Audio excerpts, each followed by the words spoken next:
무엇이 진짜 수치이고 무엇이 진짜 치욕일까요? 라는 어떻게 보면 좀 무거운 제목을 가지고 말씀을 전하도록 하겠습니다.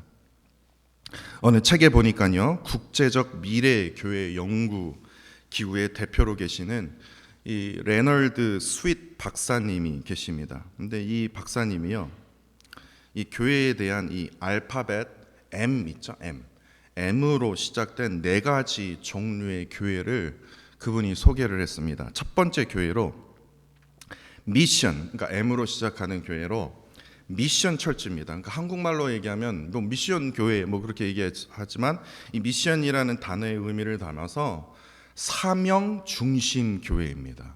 사명 중심 교회, 미션 철치. 그러니까 교회는 언제나 하나님의 말씀을 통해서 시작된 사명으로 시작해야 한다는 게 이분의 주장입니다. 우리 교회 표어가 있죠. 2023년 우리 교회 표어가요, 영적으로 자립하며 말씀을 붙들며 그리고 기도로 부르짖는 교회. 이거 그냥 이렇게 지은 게 아니에요. 기도하면서 하나님께서 주신 은혜를 가지고 이제 적었습니다. 그리고 이제 2024년 이미 정했습니다. 주님보다 앞서지 않는 교회. 근데 anyway, 올해 표어로 이렇게 삼았듯이요. 이건 뭐 제가 이렇게 뭐 표어를 만든 게 아니라 하나님의 말씀에 근거해서요.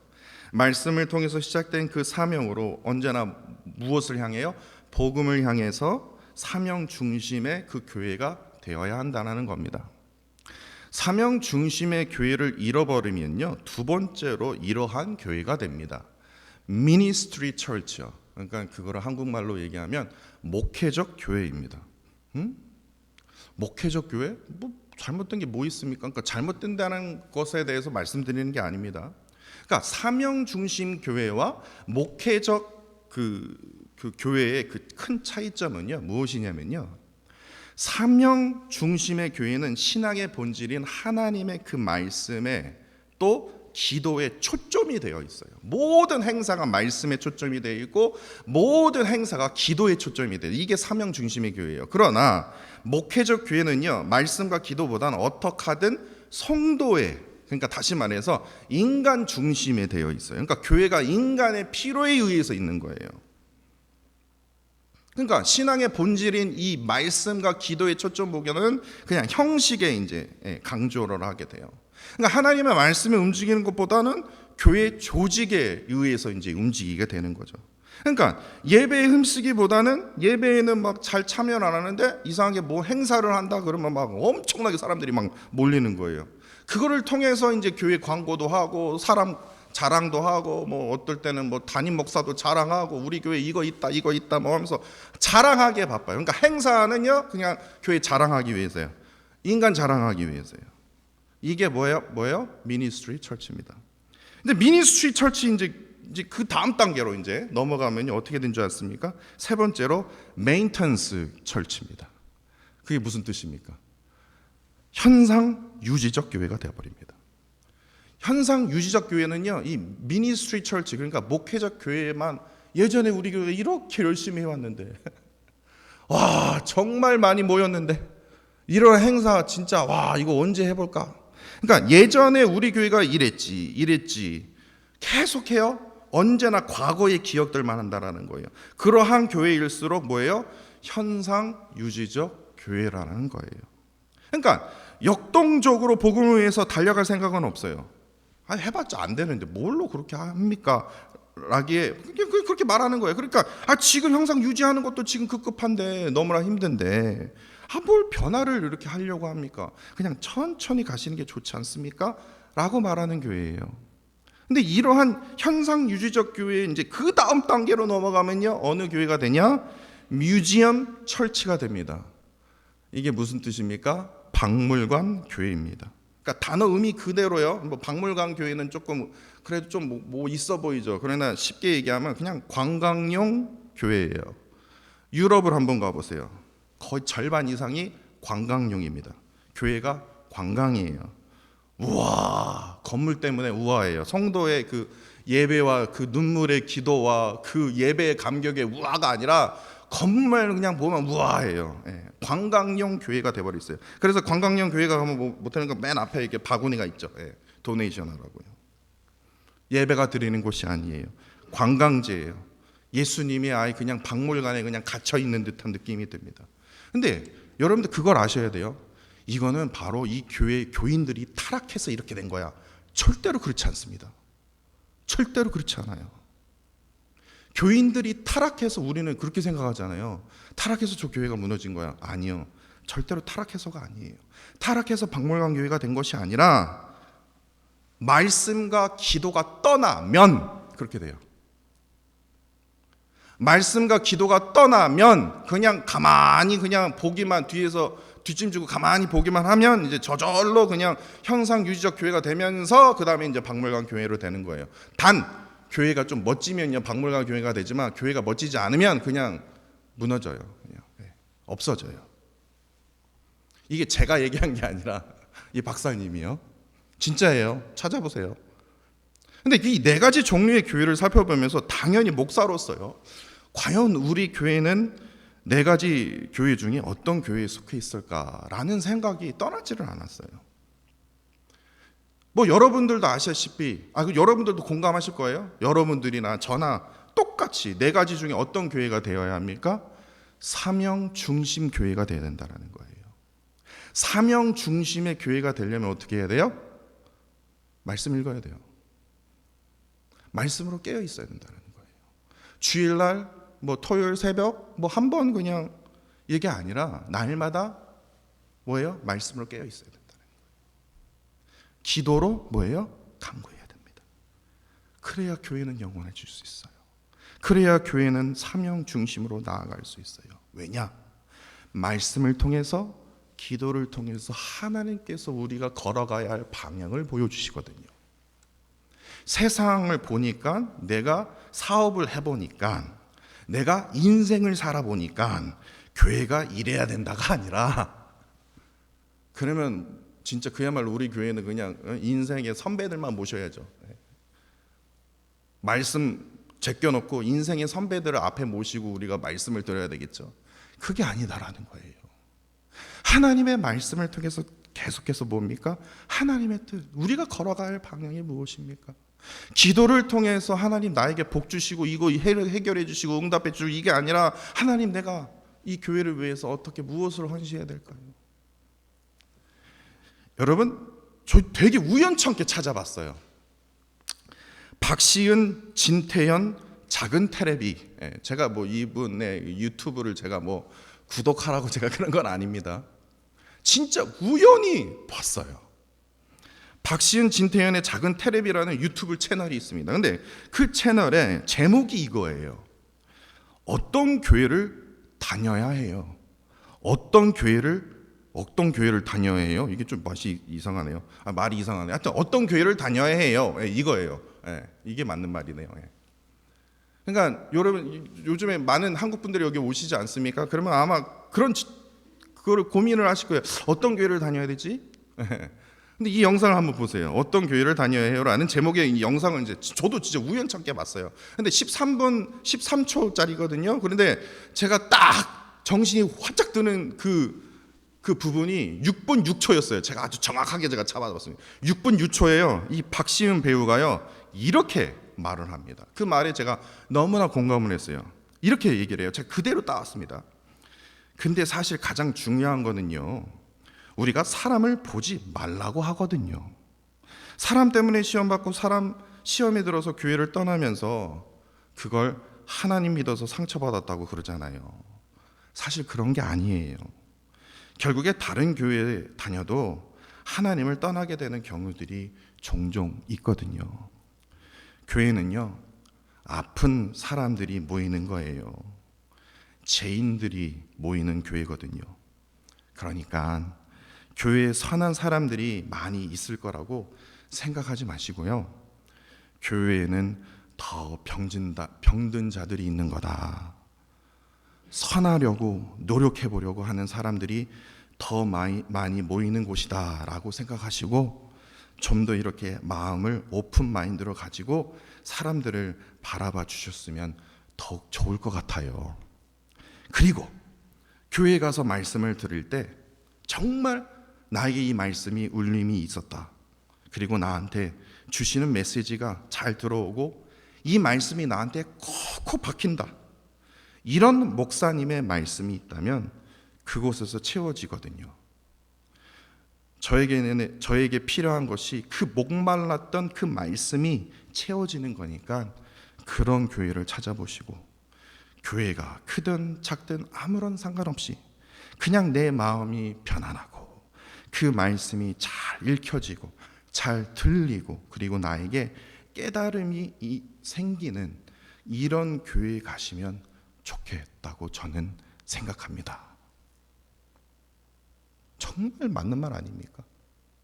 야, 목사보다 낫네.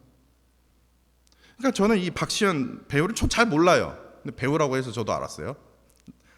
근데 이 배우의 말을 통해서 제가 깨달은 것이 있어요. 우리가 사역 중심의 교회로 이제 나아가기 위해서 제일 먼저 무엇을 우리가 강조를 해야 되냐? 바로 하나님과의 관계의 모든 것에 초점을 맞춰야 된다는 거예요. 예배를 통해서 목사의 설교를 자랑하는 것이 아니라 예배를 통해서 성도가 이만큼 모였구나, 와우, 이런 악기도 있네, 이러한 찬양팀이 있네, 그걸 자랑하기 위해서 예배하는 것이 아니라 와, 이 교회는 지금 기도가 완전 기도 끝발이 아주 끝내주네, 이게 아니라 예배와 기도를 통해서 뭐예요? 뭐 때문에요? 우리가 자랑하기 위해서가 아니라 하나님과의 깊은 관계, 여기에 맞춰야 되구나. 그러니까 교인들이 듣기 좋은 그런 말만 하는 그 교회가 아니라 내 삶 중심에 뭡니까? 예수 그리스도를 강조하는 하나님의 말씀에 집중하는 뭐예요? 사명 중심의 교회가 되어야 하겠구나. 예수 그리스도 안에서 하나님의 말씀에 집중하는 그 교회가 되어질 때 이로부터 뭐예요? 그리스도의 참된 사랑을 우리가 증거하며 나타낼 수 있기 때문에 그렇습니다. 이런 의미에서 오늘 본문을 보시면요, 정말 아무것도 아닌 말씀처럼 느껴집니다, 솔직히 말해서요. 그러나 저는 정말 중요한 것을 오늘 본문 말씀을 통해서 발견하게 되었습니다. 12절을 보시면요, 갈리오라는 사람이 등장합니다. 이 갈리오라는 사람은요, 로마 제국의 행정구역이었던 이 고린도가 속한 이 아가야 지방에서 총독으로 있었을 때였습니다. 그러니까 갈리오 뭡니까? 총독입니다. 로마 사람입니다. 그런데 총독으로 있을 때 어떤 일이 있었냐? 12절을 보시면요, 유대인이 일제히 일어나 바울을 대적하여 법정으로 데려갔다고 기록하고 있지 않습니까? 그런데 여기서 우리가 주의 깊게 살펴보아야 할 단어가 유대인들이가 아니라 유대인이 그래요. 유대인이라는 말은 뭐냐면 한 사람이라는 거예요. 한 사람이, 유대인 대표로 한 사람이 뭐예요? 사도 바울을 대적하기 위해서 법정으로 데려갔다라는 거예요. 근데 그 대표 한 사람이 누굽니까? 성경에, 오늘 본문 성경에 기록한 회당장 소스데네입니다. 소스데네요. 이 회당장 소스데네가 바울을 대적하여 법정으로 끌고 간 거예요. 그러면서 13절에서 총독 갈리오에게 이렇게 말합니다. 이 사람이, 이 바울이 율법을 어기면서 하나님을 경외하라고 사람들을 권한다고 고발했습니다. 그러니까 지금 회당장 소스데네가 고발한 내용이 무엇입니까? 이 바울이, 이상한 자가 율법을 어기면서 하나님을 경외하라고 사람들을 이상하게 지금 성동하고 있습니다. 이게 바로 우리가 갖고 있는 우리말 성경에서 나타난 이해입니다. 그렇지 않습니까? 그런데 헬라어 성경을 보니까요, 원본입니다. 헬라어로 썼거든요. 헬라어 성경을 보니까 율법이라는 단어가 등장하지 않는다는 거예요. 그러니까 이게 뭐예요? 잘못 해석됐다라는 거예요. 그러니까 우리말 성경이 지금 이게 단어를 바꿔야 됩니다. 하나님의 율법이 아니라 뭐예요? 법으로 해석을 하고 있어요. 그래서 새 번역 성경을 갖고 계시는 분들은 아실 거예요. 새 번역 성경에는요, 올바르게 해석을 이렇게 하고 있습니다. 이 사람은 법을 어기면서 하나님을 공경하라고 사람들을 선동하고 있습니다 라고 기록이 되어 있다는 겁니다. 그렇다면 지금 회당장 소스데네가 말하는 그 법이 어떤 법을 말하는 것입니까? 당연히 로마법을 지금 말하고 있다는 거예요. 그러니까 다시 말해서 이 회당장 소스데네는 바울이 하나님의 율법을 이상하게 지금 해석해서 사람들에게 이상하게 지금 가르치고 있습니다라고 고발한 것이 아니라 로마 제국의 국법을 지금 어기면서 하나님을 이상하게 지금 해석하고 하나님을 섬기라고 지금 선동하고 있습니다라고 고발한 거예요. 이러한 행동이 진짜 이게 유대인의 회당장인가 할 정도로 참으로 어이없는 행동이라는 것을 여러분들이 깨달으실 거예요. 왜냐? 하나님의 율법과 로마 법이요 전혀 상관이 없거든요. 상식적으로 봐도 하나님의 율법의 말씀과 로마 법이 같다는 거 여러분 한번 들어보셨습니까? 전혀 상관이 없는데 로마 법을 지금 어기면서 하나님을 섬기라고 선동하고, 이게 무슨 말입니까? 그러니까 이게 이렇게 한 이유가 무엇입니까? 회당장 소스데네는요 이렇게까지 나서는 이유는 정치적인 문제로 이제 크게 익수화시키기 위해서 사도 바울을 어떻게 해요? 정치범으로 지금 몰기 위해서 이러한 행동을 하고 있다는 거예요. 내용은 중요하지 않아요. 그냥 보여진 것만요. 겉에서 보여진 것만요. 네. 그래서 정치범으로 그냥 감옥으로 쳐넣으려고요. 그렇기 때문에 이 회당장 소스데네는 참으로 교활한 인간임을 우리가 알 수 있습니다. 회당장 소스데네입니다. 그렇다면 율법의 정신을요 이 고린도의 이 이방 땅에서 회당이 있는데 그 회당에서 회당장 대표 아닙니까? 그러면 이 율법의 정신을 고린도에서 온전히 가르쳐야 할 그 회당으로 이끌어가야 할 사람이 지금 정치적으로요, 그것도 로마법도 자기랑 전혀 상관없는 로마법으로 정치적으로 사도 바울을 처단하려고 법정에서 아주 그냥 온갖 힘을 쓰고 있다는 거예요. 헛된 곳에서요. 그러자 총독 갈리오는요 14절에 보시면요 사도 바울의 변호를 듣지 않습니다. 들을 필요가 없다라는 거예요. 이거는 말도 안 되는 행동이다. 그러면서 회당장 소스데네와 그를 따르는 유대인들에게 이렇게 여깁니다. 로마법과 지금 전혀 무관함으로 너희들의 고발을 내가 들어줄 수가 없다. 무슨 말이냐? 그러면서 15절에서 이렇게 말합니다. 너희 스스로 처리해라. 이거는 로마법과 전혀 상관이 없으니까 너희들이 알아서 처리해. 나는 이러한 일로 내가 재판장이 되기를 원하지 않는다. 다시 말해서 로마법과 전혀 상관이 없는데 왜 데리고 오냐? 너희 유대인끼리 알아서 해.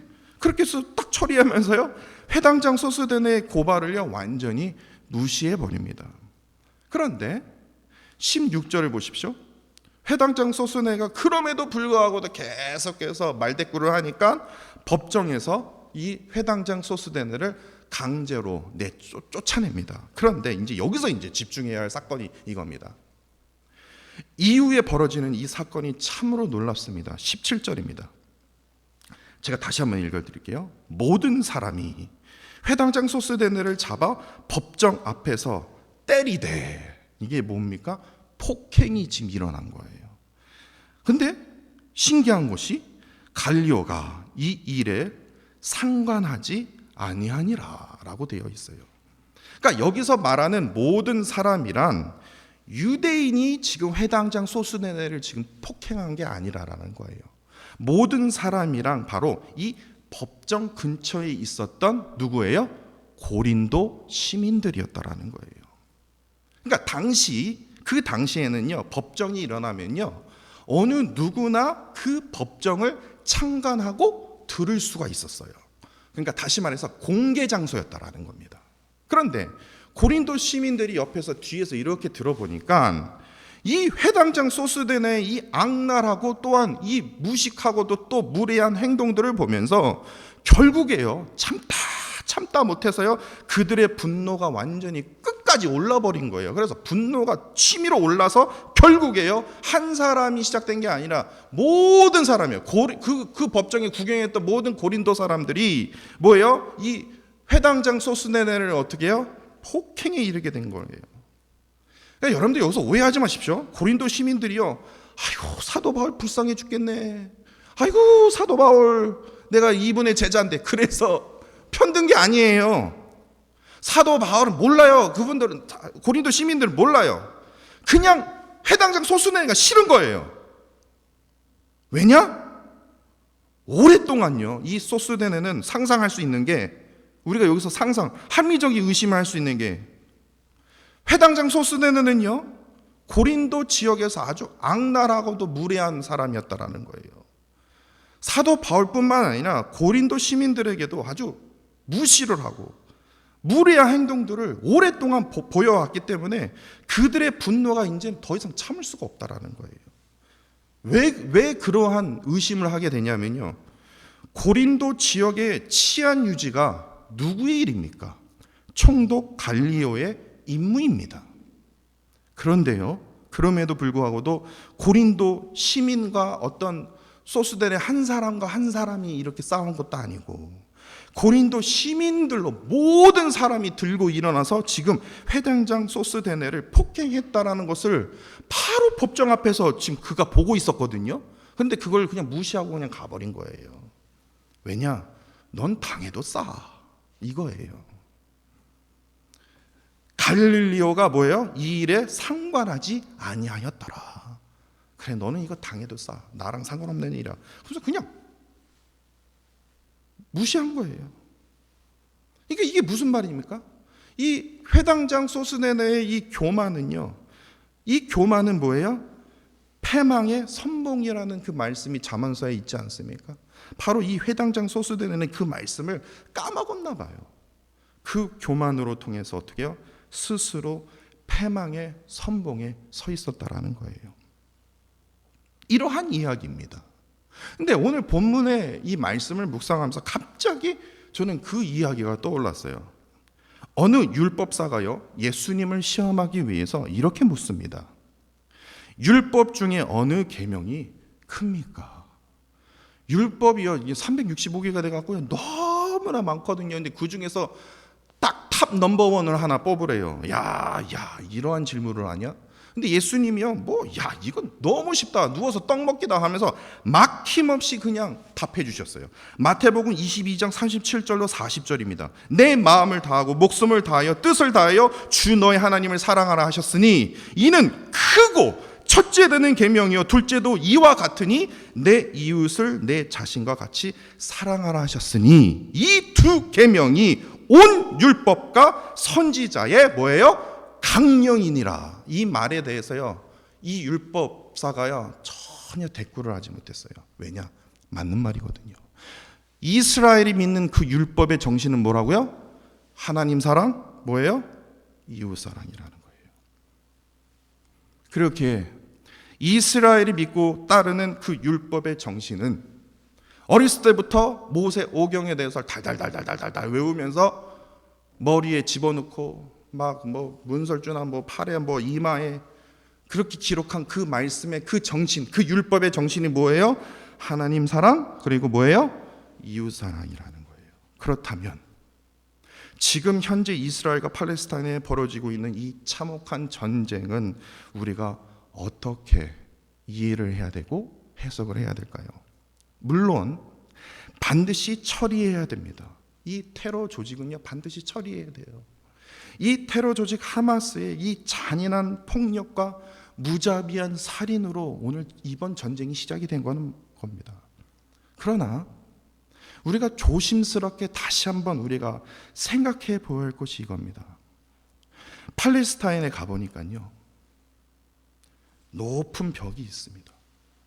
가자 지구에도 있고 서한 지구에도 있습니다. 저는 서한 지구에서 봤지만, 근데 그 높은 벽이 만들어지기까지, 또한 이 가자 지구 안에서요, 오로지 이스라엘 이 국민들을 향한 이 보복으로 하마스 테러 조직이 만들어지기까지, 또 오늘의 이 무자비한 가슴 아픈 피해 전쟁이 이르기까지 우리가 한번 냉정하게 한번 보자고요. 율법의 정신인 하나님의 사랑과 이웃 사랑을 온전히 실천했다라면 이런 일이 벌어졌을까요? 다시 말해서 저는 그렇게 생각합니다. 율법의 정신인 하나님의 사랑과 이웃 사랑을 온전히 실천하지 못했기 때문에 이러한 가슴 아픈 참혹한 이러한 일들이 벌어지고 있는 것은 아닐까라는 생각이 들었습니다.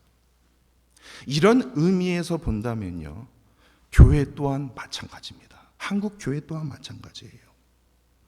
제가 전에도 말씀드렸지만 100세가 넘으신 김형석 교수님이 계십니다. 이 김형석 교수님은요, 특이한 게 100년의 한국 기독교를 직접 체험하신 분이셨습니다. 근데 이분이 쓰신 책에서요, 3가지를 한국 교회가 반드시 버려야 한다고 말하지 않았습니까? 그 첫 번째가 뭡니까? 목사뿐만 아니라 교회 직분자들의 이 권위의식을 버려야 된다는 거예요. 장로석, 목사석 버려야 된다는 거예요. 권위의식이요. 다시 말해서 내가 자격이 돼서 내가 잘나서 목사가 된 게 아니에요. 제가 다시 한번 말씀드립니다. 김여한 목사가 똑똑하고 잘나서 착해서 목사가 된 게 아니에요. 목사가 안 되면 사고 칠까 봐. 베드로가요, 착해서 똑똑해서 하나님이 베드로를 그렇게 사랑하신 게 아니에요. 그렇게 안 하면 사고 칠까 봐. 요한도 마찬가지고 야고보도 마찬가지입니다. 그런데 우리들은 생각하기에 목사면 좀 다르잖아. 아니요, 더 악랄해요. 저에 대한 잣대입니다. 이렇게 생각하셔야 돼요. 권위의식 버려야 된다는 거예요. 그리고 두 번째가 이 김영석 교수님이 뭐를 버리라고 하신 줄 아십니까? 성장, 부흥이라고 얘기하는데 그게 별로 다른 말로 하면 성장이군요. 부흥은 성장이 아니에요. 발전. 그 성장과 발전을 의존하는 이 교회주의를 버려야 된다는 거예요. 그리고 세 번째가 아주 심각한 건데요. 이 교회의 뭡니까? 교권주의예요. 아주 심각하거든요. 세상과 똑같아요. 이 교권주의를 버려야 된다는 거예요. 그러니까 하나님의 그 말씀을 통해서 예수 그리스도가 중심이래요. 예수 그리스도가 머리래요. 다들 그렇게 얘기하거든요. 근데 안에서 가만히 보면요, 예수 그리스도의 중심이 아니라 담임 목사 중심이고 장로가 중심이거든요. 그러니까 사명 중심의 교회가 아니라 자꾸만 인간의 중심으로 하여금 뭐예요? 인간의 권위의식이 거기에 담겨져 있고 인간의 그 뭡니까? 자기 소속된 그 교회주의와 교권주의로 나아가게 된다면 지금의 이스라엘처럼요, 온전한 이웃사랑과 하나님 사랑을 실천하지 못했던 것처럼 온전한 예수 그리스도를 실천하지 못한 그 교회가 지금까지도 만약에 존재하고 있는다면 지금 이스라엘이 당하는 그 참혹한 결과요, 당연히 한국 교회도요, 이제는 박물관 교회가 될 수도 있다라는 거예요. 저는 그게 참으로 무섭고 떨리다라는 거예요. 오늘 본문을 보시면요, 회당장 소스데네의 시각으로 보잖아요. 이 회당장 소스데네는요, 지금 이 고린도 시민에게 지금 당한 이 폭행이 나에게 수치입니다. 나에게 진짜 지옥입니다. 라고 말할 거예요.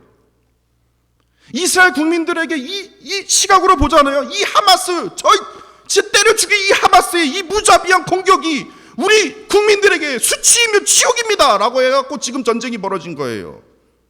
지금 한국 교회에 향한 이 세상의 강한 욕설과 비판과 이것이 우리의 수치이고 우리의 지옥입니다. 라고 말할 겁니다.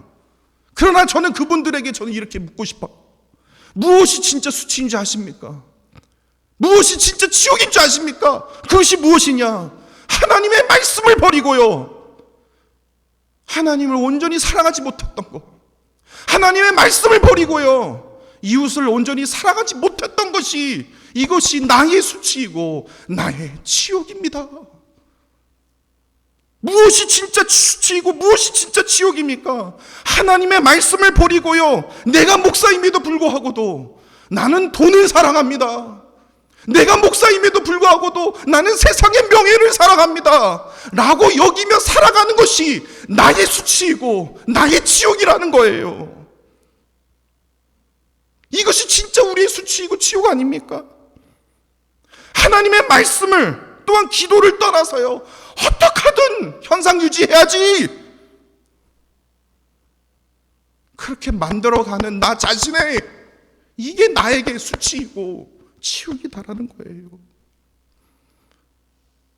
이게 진짜 나의 수치이고 지옥 아닙니까? 무엇이 수치이냐고요? 무엇이 지옥이냐고요? 그렇게 그리스도인에게 가장 큰 수치와 지옥은 내가 하나님을 믿는다고 말하면서, 더욱이 내가 구원받았다고 말하면서 하나님의 말씀을 읽지 않고 버려버리고 자기 마음대로 사사기 말씀처럼 자기 소견에 옳은 대로 살아가는 게 그것이 진짜 우리의 수치이고 뭡니까? 진짜 우리의 치욕이라는 겁니다. 그래서 저는 여러분들에게 감히 이런 말씀을 드리고 싶습니다. 진짜 수치로 여기지 못하고 진짜 치욕을 치욕으로 여기지 못하면서 깨닫지 못하면서 신앙생활 해왔던 우리의 영적 무지함을 우리는 하나님 앞에 우리는 회개해야 할 것입니다. 하나님의 말씀을 외면하면 외면할수록요, 무지하면 무지할수록 우리도 언젠가는요, 이 회당장 소스데네처럼요, 지금의 이스라엘처럼 참으로 가슴 아픈 체험의 경험을 하게 될 것이기에 제가 이런 말씀을 여러분들에게 가만히 말씀드리는 겁니다. 말씀에 내 자신을 쳐서 복종시켜야 됩니다. 나의 뜻이 아니라 하나님의 그 뜻대로 성도는요, 믿음으로 살아갑니다. 성도는요, 눈물의 기도로 살아가야 된다는 거예요. 성도는요, 말씀으로 살아가야 된다는 거예요. 성도는요, 신앙으로 살아가야 된다는 겁니다.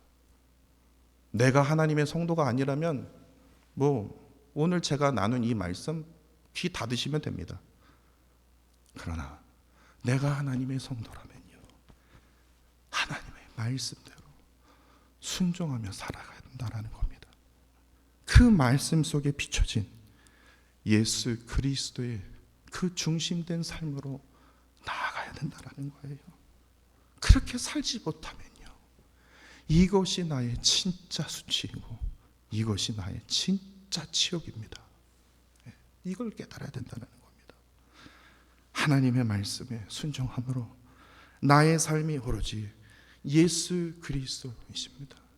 나는 죽고 내 안에 누가 사시는 겁니까? 오직 예수 그리스도가 사는 것입니다 라고 고백하며 살아가는 저와 사랑하는 성도 여러분들이 되시기를 간절히 원합니다.